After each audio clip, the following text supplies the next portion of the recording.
Astros topped the Red Sox. This game had everything. Carlos Correa's first game back with them playing I'm Coming Home for his walk-up music. Alex Bregman returns to Houston. First AB, two-run home run. Second AB, they're booing him, and he's on the opposition. That is exactly how you do it. Oh, also, Garrett Crochet had his worst start of the year, season high tying 5 runs allowed, 2 electric innings, and then he fell apart. Also, Cristian Javier makes his return for the first time since May of 2024 from Tommy John surgery. He looked pretty good.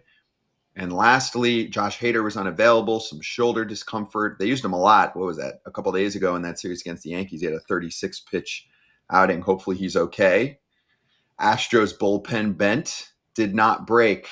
This had to be cool for you, Kratz, to watch all this. It feels like 2017, 18, 19 again. I mean, we didn't think when the season started that with all the subtractions that the Astros had, they would be in this spot. But why do we ever question them? They just figure out how to win. And then they went and Jim Crane said, yeah, sure, I'll take on Correa's contract. And Correa's gone out, and I think he's got a 9-game hitting streak. They got to, in my opinion, one of the top 3 pitchers in the American League right now in Crochet. He dominated him the first time through the order. They made some adjustments. They picked some things out. They got to him. To me, this is throwback to like you said, the 18, 19. Like these teams, and fortunately, they could be coming down to the end here where they could be battling for a wild card position if the Mariners catch the Astros, which I think they might if Hader's out. But they could be battling. This series is huge, and it has all the storylines that you want to see at this point in the season. Here's my thing. This is a bonus win for the Astros for me. Because if you would have told them going into this game, as hot as the Mariners have been, and as bad, I mean, not bad, but the Astros haven't been playing great. You lose, people here and there, left and right, but you go back to Houston. Correa's back. Great. Everyone's excited. You're facing Garrett Crochet, who's one of the best pitchers in the league and has been dominant, and you're pitching Cristian Javier.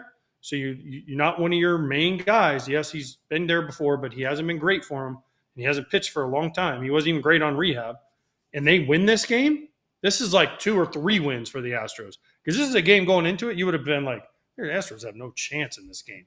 And they win this game? It's a big deal. It is a confidence boost for these Astros to win that game last night.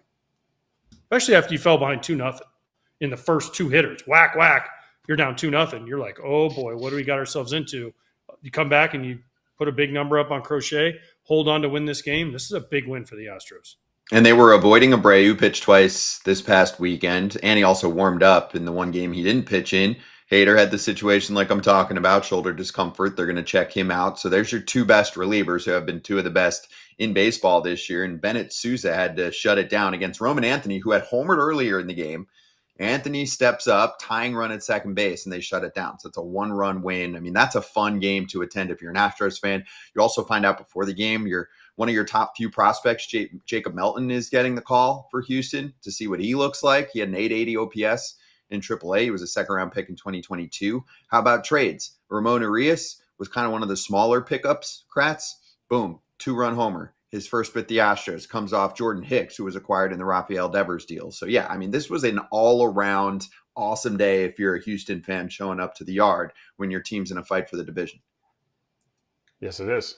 To me, the Red Sox question, I got to ask it to AJ, though. The Red Sox side of this, when you guys were a young team with the Twins, what kind of, were you guys just, when you made the playoffs, were you guys just playing with house money kind of thing? Because to me, if the Red Sox hold on, and I feel like the Red Sox may falter here and be the one on the outside looking in at the end of the playoffs here, I don't think, how do you learn during this time the pressure-packed situation? I get it. Roman Anthony hit a big-time dinger in an environment in Houston that was kind of hostile to the Red Sox, to Bregman, when he comes up the next inning and he's getting booed.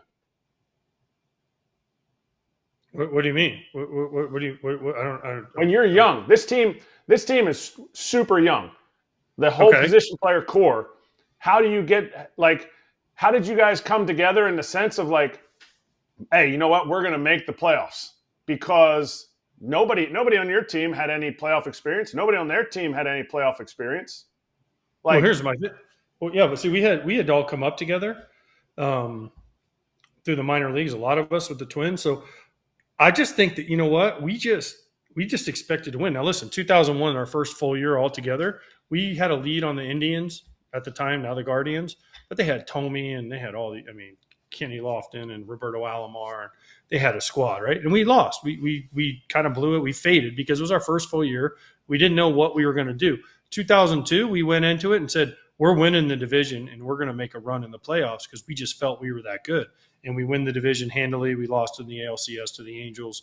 But there was never like a doubt. In 2001, I mean, we honestly thought we were going to make it that year. And we kind of, I mean, I don't want to say we choked, but we just fell off because we didn't really know. And how do you learn? You learn through that experience. The difference in the Red Sox is you got Bregman, you got Trevor Story, you got some guys that have been through it before. It's not like this team is totally young.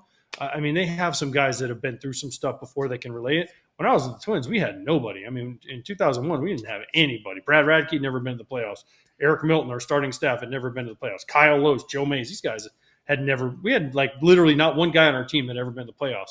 2002, we brought in a little couple, Rick Reed and some older guys, and made some adjustments, and that was when we got better. But until you go through 162 games with that intensity, you don't really know. I think the Red Sox are going to be fine, though, because I think they're better, and they've gotten better through the year, which is nice. And Roman Anthony's going to be a stud.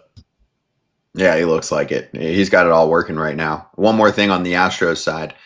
Chas McCormick hit his first home run since August of 2024. I mean, this was a total throwback glory days game for the Astros because it's been a rough go for Chas over the past year or so, but good for him to get back on the board. He had a big game yesterday for Houston. So the Astros take game one of this series. We'll be watching more of this. Yeah, for me last night, this was an easy pay light attention to what's going on during that time period, but heavy attention to the game in Houston. It was really fun. Playoff vibes.